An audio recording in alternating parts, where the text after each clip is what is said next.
All right, hello, and my name is John Michael Collins. Thanks for tuning in to this week's episode. Before we get started, the music you just heard is fun, it's upbeat, and in a way kind of depicts me. I would like to thank and give a very special shout out to my friends Marino and Noah Correa, who provided the music for this project. They're part of a company called Cinema Sonic, which is a company dedicated to providing quality audio and visual works for your next project. They're planning on opening a new studio in the Seattle area, catering to professional-level podcast production. If you would like to learn more, visit their website at cinema-sonic.com. Cinema as in a movie cinema, -sonic as in supersonic.com. And we're back with me talking about stuff. This is a podcast that's designed to help me just kind of free up and reorganize space in my head, which to my benefit will hopefully help my head run smoother. Because I tend to talk people's minds off when I'm with them about really great things, but hopefully this will be like an outlet where I can do that. My brain can't run as fast as a computer, fortunately. So it's like a vocal diary, just like a normal journal or diary. Yes, men can have diaries too, but we call them journals. No, that's silly. This isn't to seek any sort of social gain, but in turn aims to share like a story or stories that would resonate with the listener. And if nobody listens, that's okay. This is fun just talking to myself.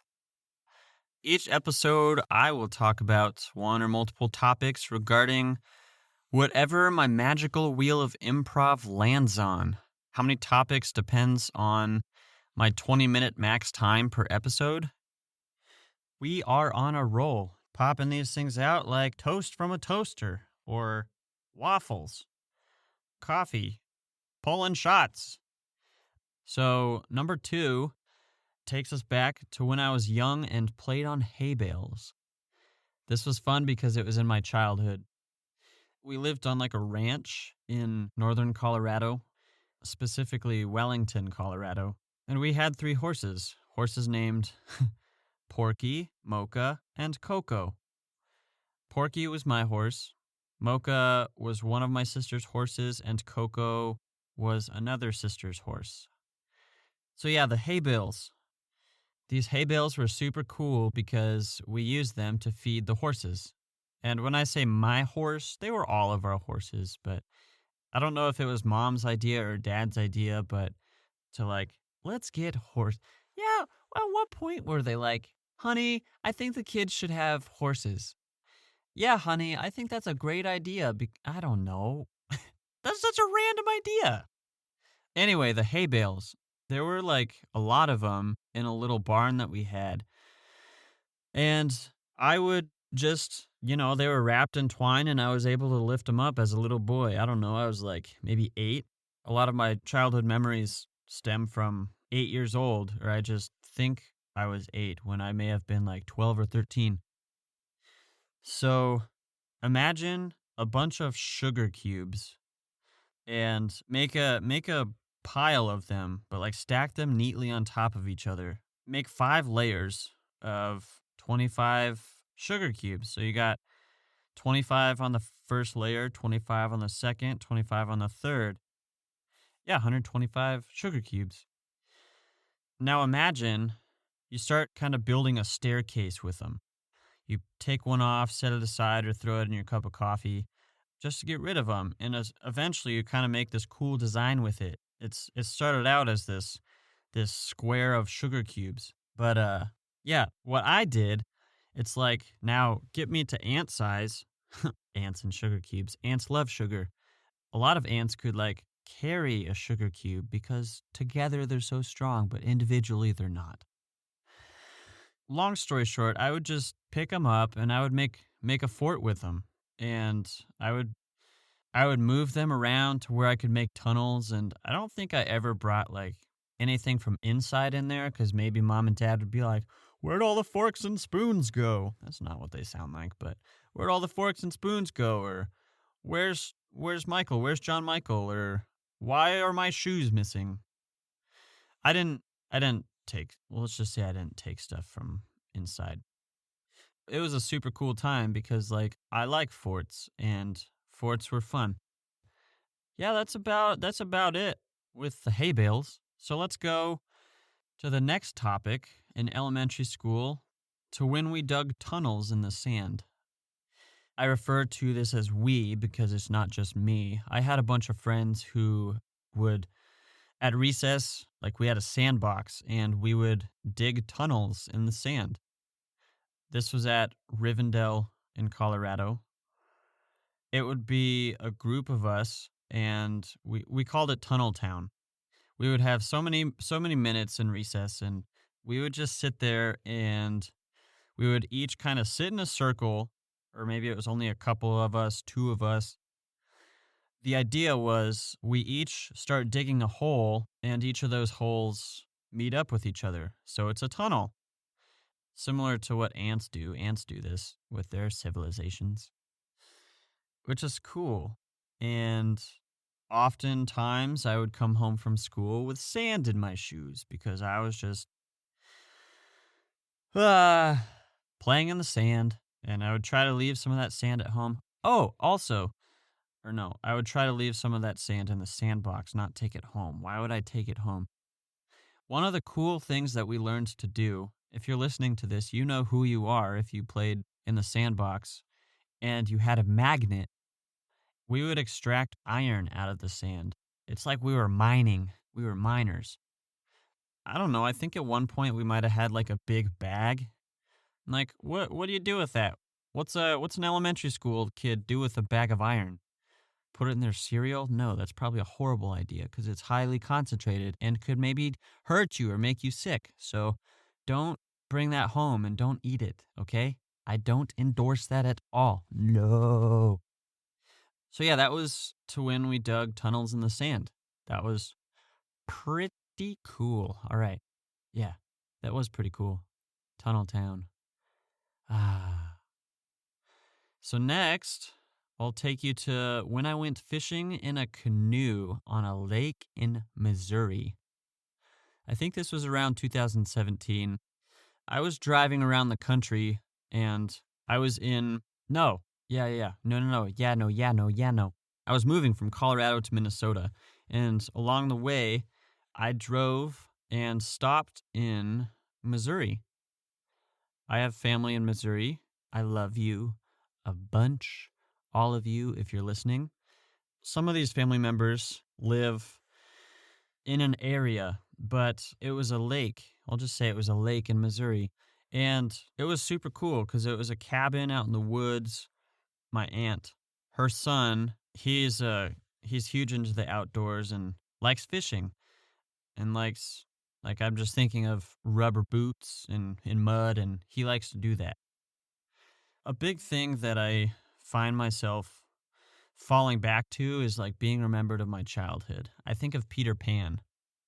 Peter Pan, he never wanted to grow up. He always wanted to be a kid because as a kid, you have your imagination and it runs wild. As an adult, like you got to do taxes and you got to go to work.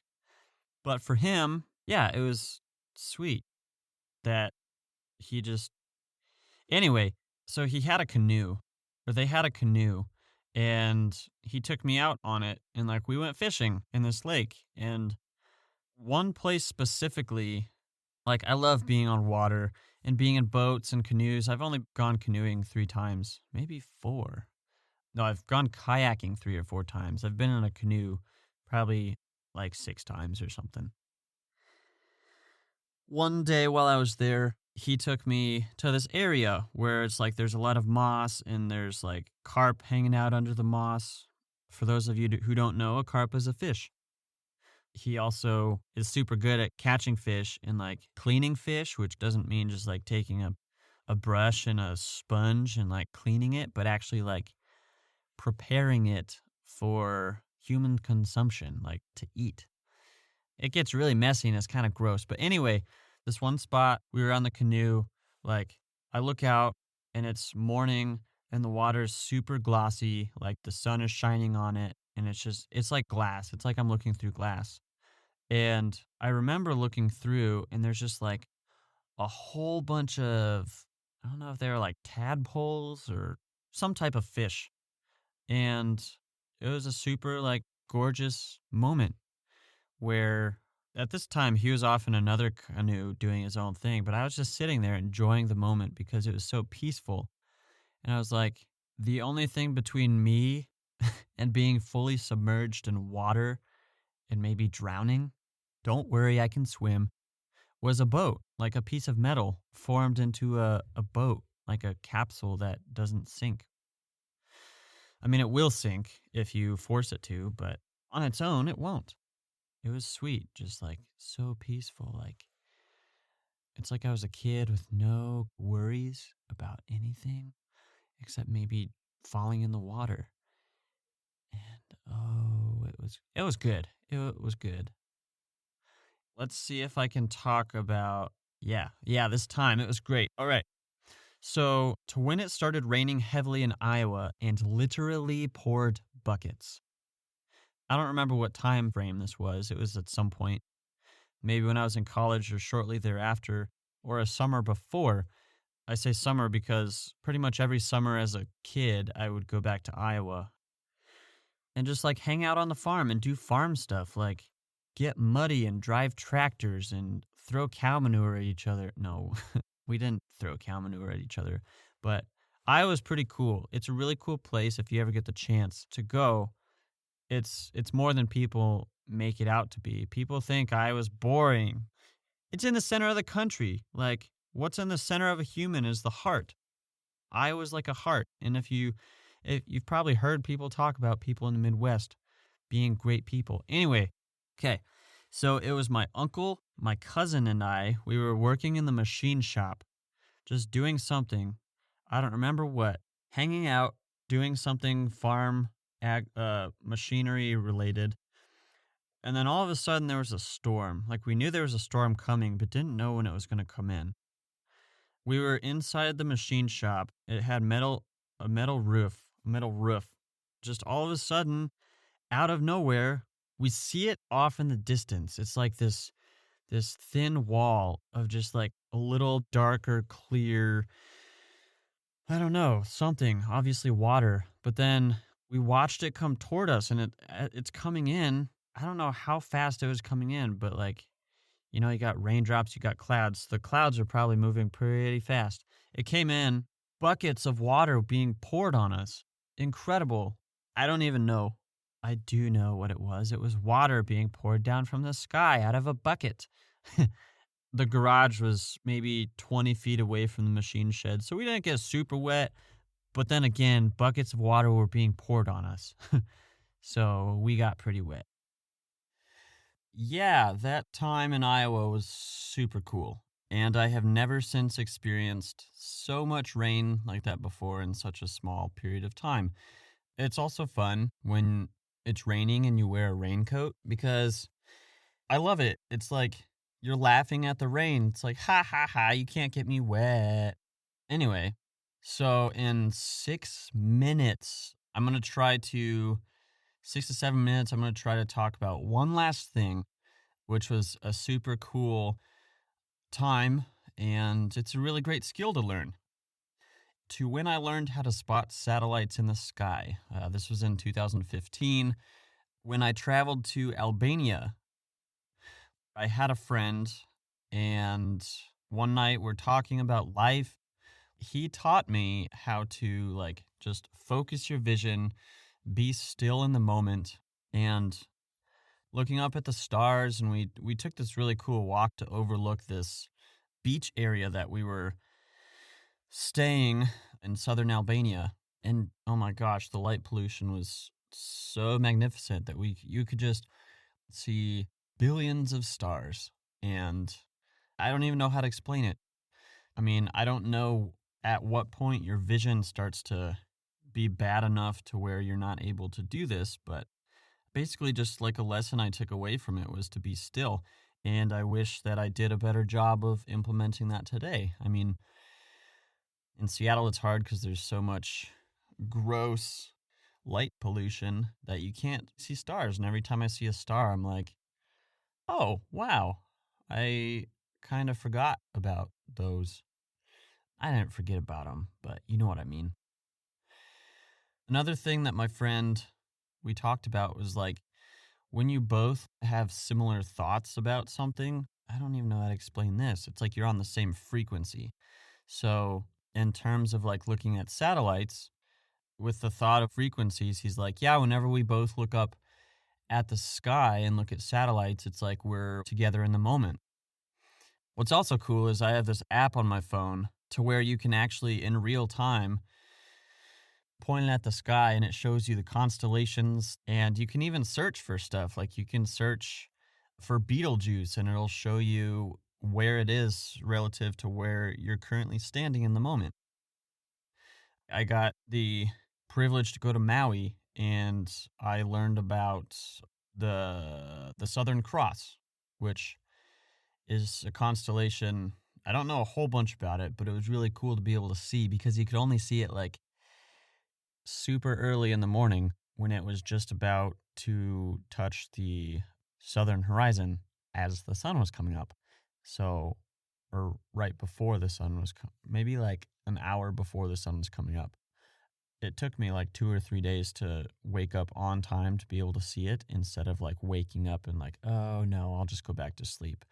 But finally on the third day, I rose super early in the morning and I saw it and it was glorious. It was one of the coolest things I've ever seen. Just with the nice breeze, the nice cool breeze, the nice cool tropical breeze. It was beautiful. Hawaii is in the northern hemisphere, but it's the southernmost part of the northern hemisphere that you can see the Southern Cross. I think it might be the most perfect place you can see it. I don't really know. That's probably not true. Yeah, so I even saw satellites there, and like I looked them up, and I looked up Betelgeuse, and I looked up all these other, gosh, I don't even remember their names, but it's just fascinating to like think planet Earth is such a tiny speck in the night sky. Go to Google and search pale blue dot. It's a picture facing back at Earth, and then there's a beam of light over Earth, and it's like, wow. In my opinion, that's not a coincidence. That's grand design, and it tells me we're so loved and privileged to be able to even wake up in the morning. We're privileged to be able to look up at the night sky and see billions of stars. We're privileged to breathe. Next time you can, go outside, look up at the sky, and just be still. Be present in the moment. Take deep breaths to yourself and just be with yourself. It's weird because when you look at stars, it seems like they're moving, but they're actually not. Just do that. It's super awesome. Like I've said before, that everything is super awesome. Wow, we got to 1, 2, 3, 4, 5, 6 topics this first topic-filled episode, which is super great. I hope that at least something resonated, and if it didn't, that's okay. I really want to thank you from the deepest part of my heart for tuning into this episode. Please feel free to share this with your family and friends and anyone and everyone you know. And also, if you don't mind, head over to my website, which acts as my creative portfolio, johnmichaelcollins.com. In the morning I shout, hooray! Thanks for listening.